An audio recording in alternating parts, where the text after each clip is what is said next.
Welcome to the Wildland Fire Science Series, where we explore different aspects of fire science, one person at a time. I had the opportunity to have a conversation with Alan Long about fire in the wildland-urban interface. Dr. Long is the Administrative Director of the Southern Fire Exchange and Professor Emeritus from the University of Florida. After watching this video, you should be able to discuss the wildland-urban interface, defensible space, landscaping treatments, flammability of vegetation types, and risk assessment.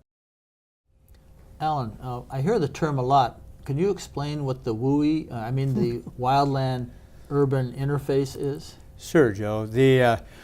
Actually, when I was growing up, they used to call that out in the rural area, but more and more it is still rural, but it's any place where developments are out there amongst what we call the natural woodland areas or natural areas. Sometimes it's individual structures like a house or a cabin way out in the woods somewhere.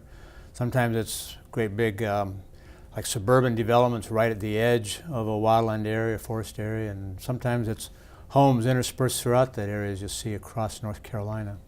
Mm-hmm. So what's the concern about the wildland urban interface? What's the fire problem there? Well, it's a really major problem because wildfire is inevitable in those areas. Natural areas burn, especially in the east and the southeast, on a regular basis. They did before people were here. They always have with people here. And they're going as long as people are around because people are an ignition source. Sometimes it's burning the leaves in the backyard that's going to take off. Sometimes it's a fire or wildfire that comes moving into the area. But once a wildfire comes close to where those structures are and people's homes and developments are, then it becomes a really major issue because the fire departments have as their very first priority to protect lives. To protect their own lives, to protect the lives of the people and the citizens who live in those structures way out in the rural areas. They also then need to protect the structures themselves if they possibly can, and the kind of low on their list of priorities is to actually suppress the fire, put it out. You've got to take care of these other things first. And so when there is a fire in a wildland-urban interface area, the higher priorities are to protect people and to protect property, and actually suppressing the fire doesn't happen very fast sometimes because you got to focus on those higher priority items.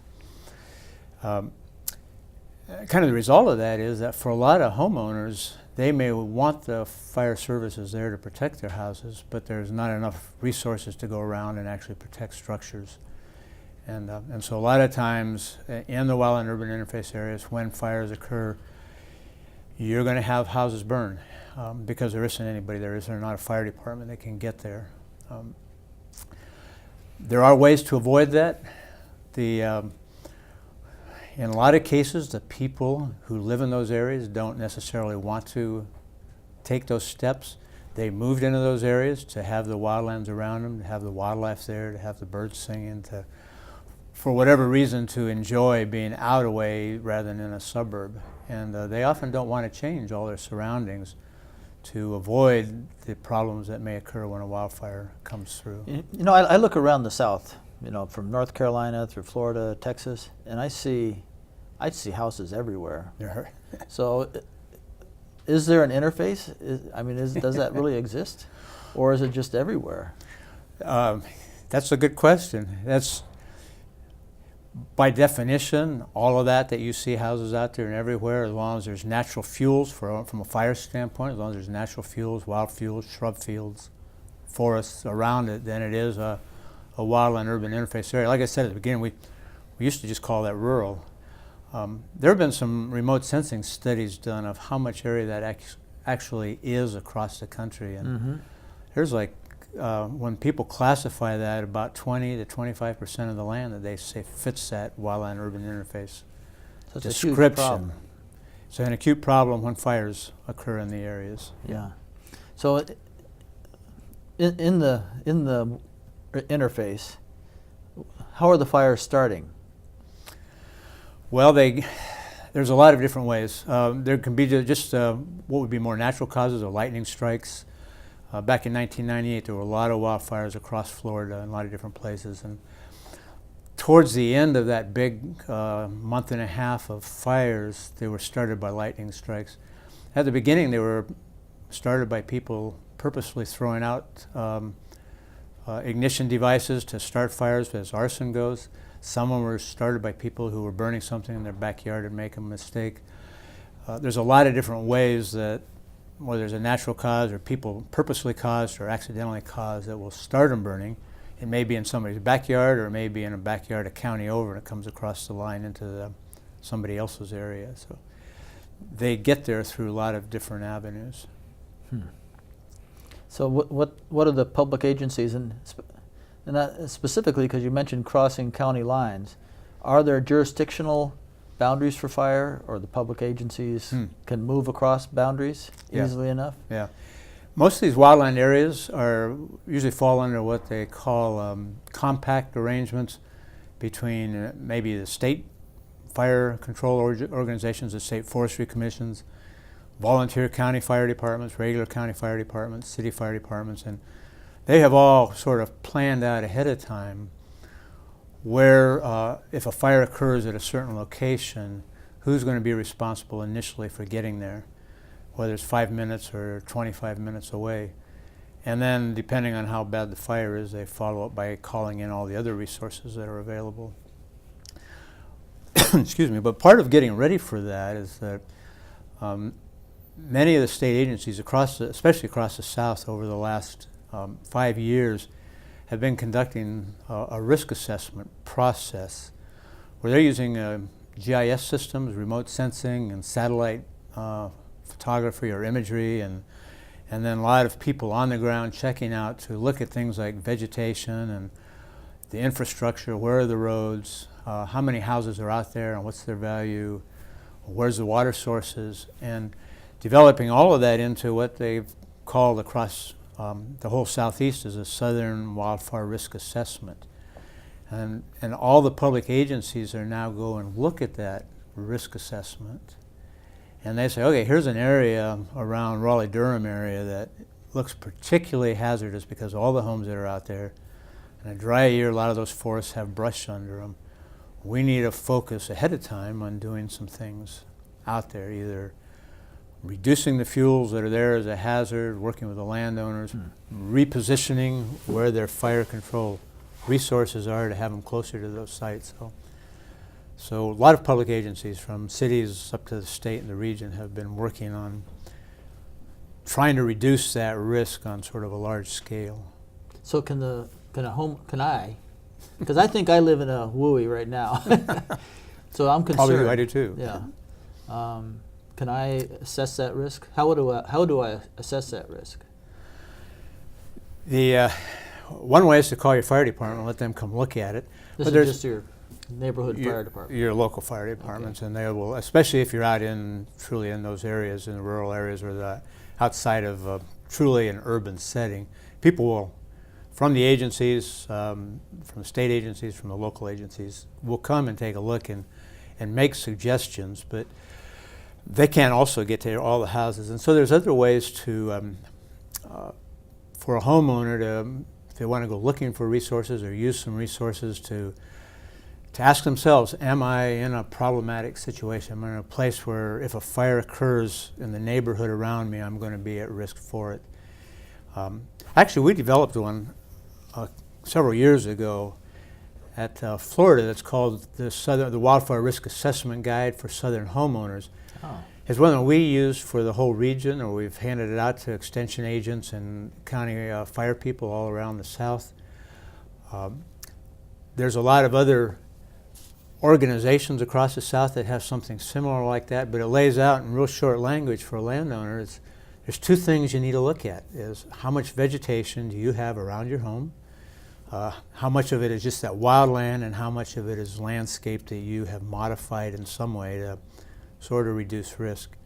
And then the other thing you need to look at, and it's maybe good for you to go back and look, Joe, is how's your house constructed? Have you got wood on the outside? Have you got vinyl on the outside? Or is it all concrete block and brick? Because those materials that are on the outside of your house, or the deck that you have, or the wood fence that's attached to your house, all are places where fire can get started much more easily than they might if you have a different sort of construction. So this risk assessment guide, like most of the other guides that are out there, suggests to the landowner or homeowner that they evaluate how much vegetation do you have that might cause a problem, and have you got any characteristics of the house that you might change to reduce the risks that you have. And most of them suggest things that you can do in both of those categories to reduce your risk. Now, if your house has tile roof and it's made out of brick and you got double pane windows, then your house is probably okay, but there aren't a lot of houses around Florida or North Carolina probably that look exactly like that. There is a program around the nation called Firewise Communities that does the same thing in a little bit larger scale. They work with homeowners in the same way and say, here's the things that you need to do around your home to make it more fireproof or less fire risk. But they also work at a community level. And they advise communities on, here's what you need in terms of roads in and out of the community. Here's where you need to have things like lawns and golf courses that'll be fuel breaks to keep fires from spreading. And so they work both in sort of a community level and a homeowner level to help people assess the risk and then to... So is that when they're using that to develop a plan or a defensible space for the homeowner? Is that what Firewise is trying to do? Firewise is focused on creating, they're focused on creating a fire, can't say it's a fireproof, but it's a low fire risk environment for those communities. That term defensible space is one that's commonly used throughout all those. Right. It applies primarily just to individual homes and structures. And there's two dimensions to it. One is that, remember I said at the beginning, there's probably, with as many homes that are out there in wild and urban interface areas, there's probably not enough resources in big fires to protect all the structures. So the idea of defensible space is that a homeowner has room around their house for firefighters to come in and protect that structure. If you have a brush field right up to your back door and they can't see where they're going and they can't maneuver in there with their fire trucks and hoses, they're not going to come into that area and they're going to put your house way down on the list as something to protect. The other idea behind defensible space is that if those fire resources cannot get there to protect it, then can your house withstand an approaching fire from the neighbor's property or from the adjacent woodlands by itself without you being there or without the fire resources being there? So there's kind of two aspects that you got to provide enough room for them to work there, and that room hopefully is also enough then to make it a reasonably fire safe home in case fire is there and there are no fire suppression resources.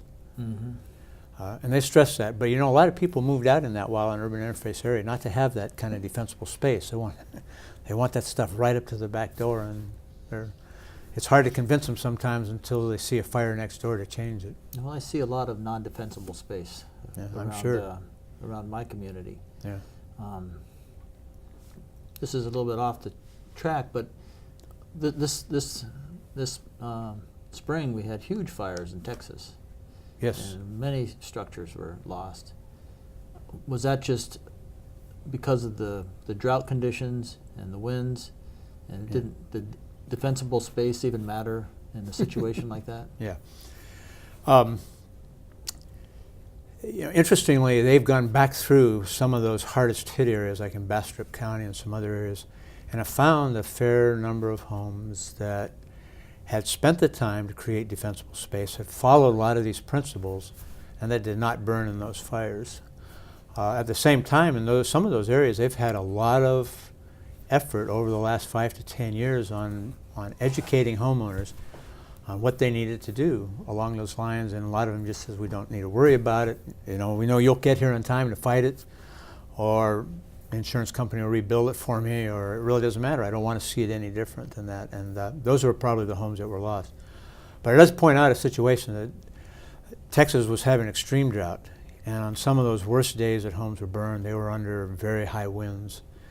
And unless your home was really fireproofed and well protected, it was going to be hard to keep anything from getting to a lot of those homes. It would take a fairly wide defensible space.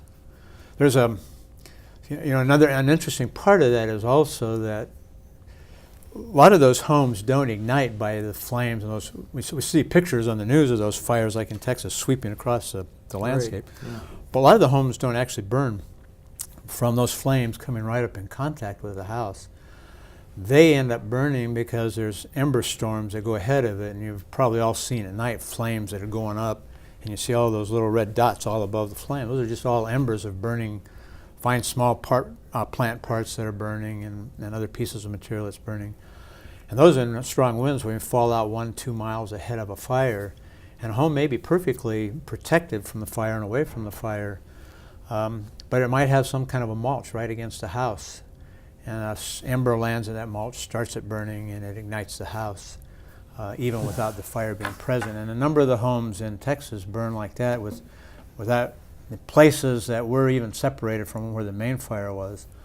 People are evacuated, and embers landed up against or nearby on the houses and caused landscape materials to ignite the house itself. Yeah, I've heard of that around here. We've had pine straw used to go right up to houses, and now it's caused a lot of problems. Are there other materials or landscaping materials that are problematic or good that we should be using? Well, probably the most important thing in terms of fire around homes and landscaping is the shrubs. And shrubs are the things that add color. A lot of times they add flowers, other than flower beds, but they add a lot of color. They're often the things that butterflies and birds and stuff come to.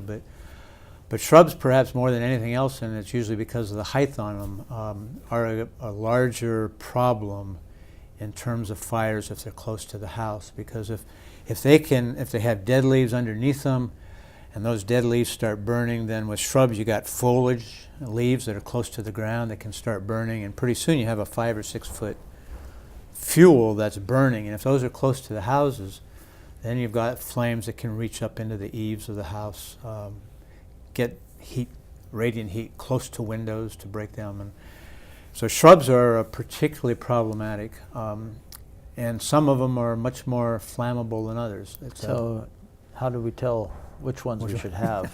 Which ones? Yeah.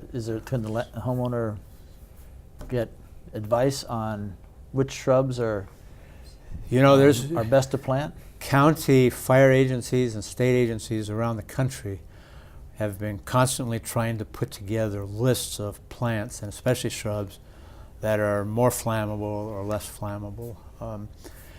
And some of it has been done with a lot of mainly just observation in areas that are burned, and they've looked at them afterwards and seen that, hey, those plants near those people's houses just didn't seem to burn nearly as bad. There's one in South Florida, for an example, something called Brazilian pepper, that when it's in a landscape and a fire comes through that landscape, a lot of times that plant is left out there, maybe because it's got more moisture content in it or something, and the fire goes right on past it.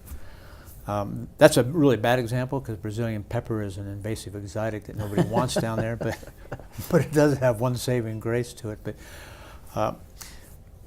So one of the things that we did, and we was working with a Southern Research Station, the University of Florida, and the National Institute of Standards and Technology in their fire lab several years ago, is to take 30-some of the most common landscaping species, shrub species, that are used across the South.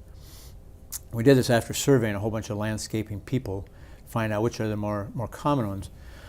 And we took those up to the fire lab in Gaithersburg, the NIST fire lab, and ran them through the very rigid testing to see if some shrubs actually are more flammable than others. If you dry them all out, like in Texas this last spring, anything will burn. Even the most succulent plants will burn. It may not be with very much intensity, but they will burn. And so those that we tested at the NIST facility, we kept well watered so that drought wasn't a factor on it. And the question was, which of these shrubs are more flammable, even if you're protecting them? Things that you ought to keep away from the house for sure, because even if you keep them watered, they're going to create a flammable problem. And out of that work, we actually came up with, and this is available on site, this little publication called Selecting Fire-Wise Shrubs to Reduce Fire Risk. Mm-hmm. And out of that 34 species that we looked at, there was 4 of them that were highly flammable. Even though they were well watered, they sprung up with flames instantly in the test. But over 2/3 of the other species were very low flammability. Under well-watered conditions, they weren't a problem. So we put this together as sort of a guide that people can look at. If you want to use any of these 34 species, here's some that would be okay near the house. You don't want them next to the house, but you could have them within 5 to 10 feet of the house, or not within 5 to 10, but maybe at 10 to 20 feet away.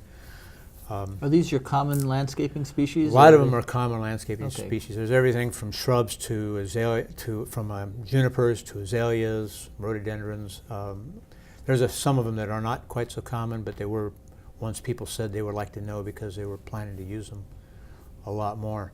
The problem is that there's probably hundreds of shrubs like that that are used around the South, let alone the rest of the country. So we followed up on that, looked real closely at what were the characteristics of those that were least flammable and what were the characteristics of those that were most flammable, and worked up a model that is now on the computer that people can access that will allow them to take a shrub that they think they would want to use and run it through the series of questions. Does it have small leaves, bunched close together? Is it an oily kind of plant? Does it have needles on it instead of broad leaves? And run that plant that they think they're interested in, a shrub anyway, through that key and find out, is this a more or less flammable one? And so homeowners, landscape architects, nurseries could do that themselves and try and decide, at least in a ballpark, even though it hasn't been run through the fire lab, are those kinds of things, or the things they're looking at, perhaps more or less flammable? They could use them closer or farther away from a house. And there is a short publication also that's out on that, but you can also just go to the website and get this little thing that's a guide to how to determine the flammability of shrubs. The Northeastern Research Station with the Forest Service actually took that key and did some additional work on their own, and they made a national key that is available for doing that too. Can I digress for a minute? Sure, go ahead. Because it does remind me when we're talking about defensible space that I talked about it needs to be enough room that it keeps fire from getting to the house if there's no one there. In most cases, we think about dividing that defensible space in a zone, and within about 5 feet of the structure, it's best not to have any shrubs. It's probably good not to have any ignitable mulches, but something that at least will keep the flame from getting right exactly against the house. But you can do a lot of other landscaping in that first 5 feet away from the house. And then the next 30 to 50 feet, depending upon whether you're on a slope or way up high in the mountains or down low. You can do more kinds of landscaping, mix lawns and shrubs and trees together in different ways. And then the farther out you go, out to 100 feet or 150 feet away from the house, you can do some landscaping, but you can also just keep the natural stuff there, just kind of reduce the amount of shrubs that are out there that are the main things that carry fires in towards the landscape or the structure. And that's part of the reason you'll find that in these guides. It suggests keep these shrubs somewhere out in that far zone in the defensible space. You can use these others here in that middle zone.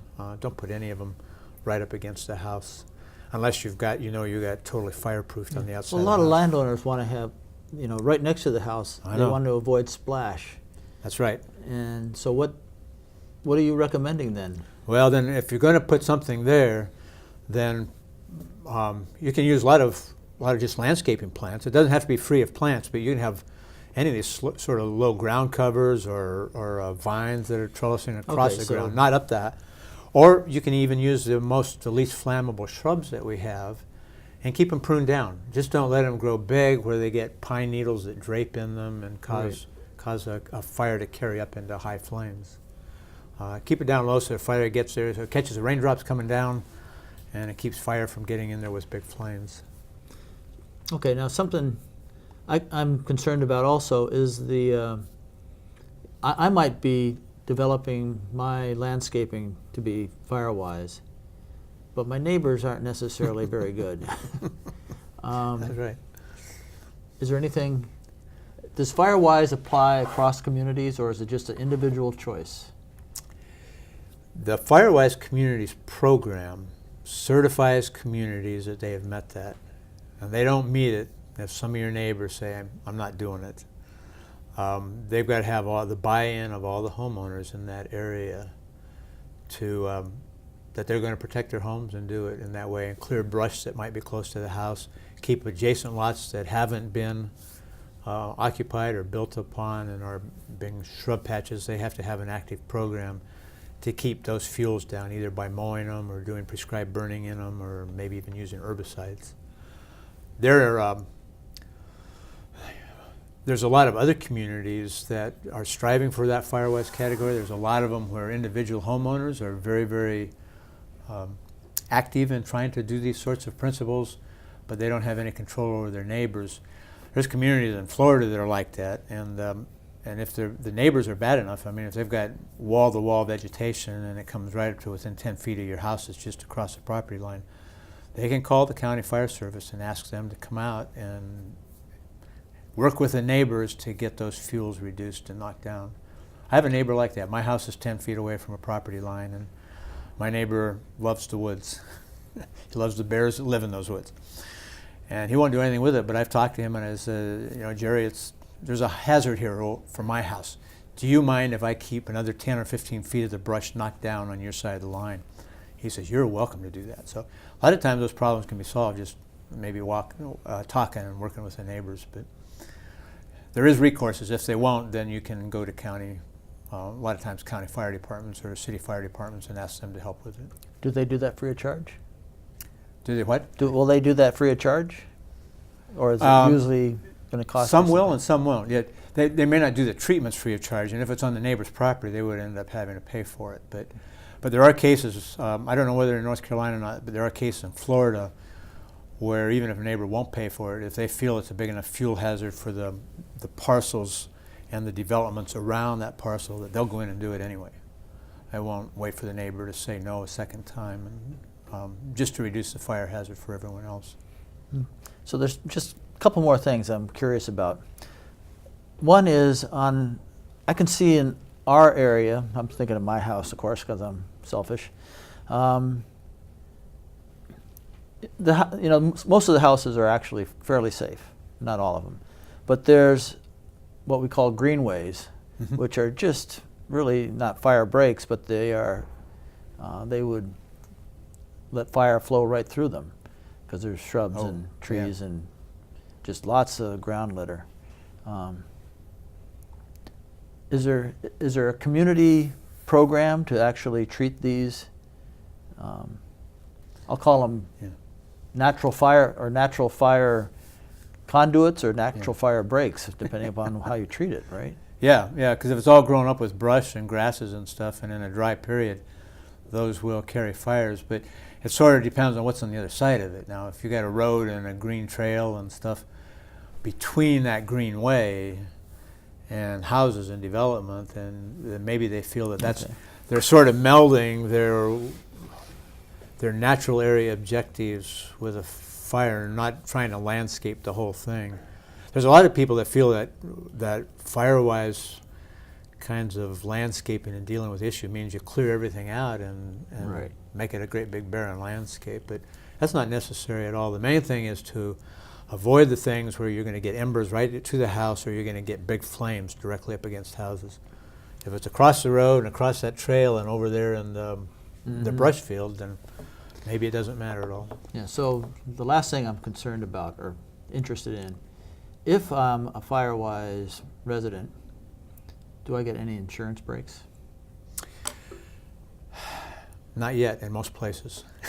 So there are some places in California. California has been working this issue probably longer than anyone else, and Colorado in the Front Range isn't far behind, where they have dealt with homeowners in these wildland urban interface areas for so long and so many times reburned that there are insurance companies working with the counties and communities that say that if you do not abide by these and do something to make your structure more safe, either you will not get insured or you're going to have a lot higher premium for doing it. Wow. I don't actually know of anything like that across the South yet. But there are some examples where taking that fire risk assessment at the large state or regional level that I talked about earlier, where there's at least one county in Florida that I know of, and I think there's probably more than that, that they've taken that risk assessment and put it in terms of laws and ordinances. And now there's some teeth there if an insurance company wanted to say, well, if you aren't following these ordinances that say that your home is out here in this high-risk area and you're not doing anything about it. So I think that the potential for what's happened with insurance in California and Colorado is probably setting up in the Southeast. And we've had enough years of really big fires between Georgia and some in North Carolina and Florida over the last decade that it's likely going to, in Texas too. Well, thank you very much, Alan. It was very interesting. I learned a lot today. You're very welcome. Thank you. Okay.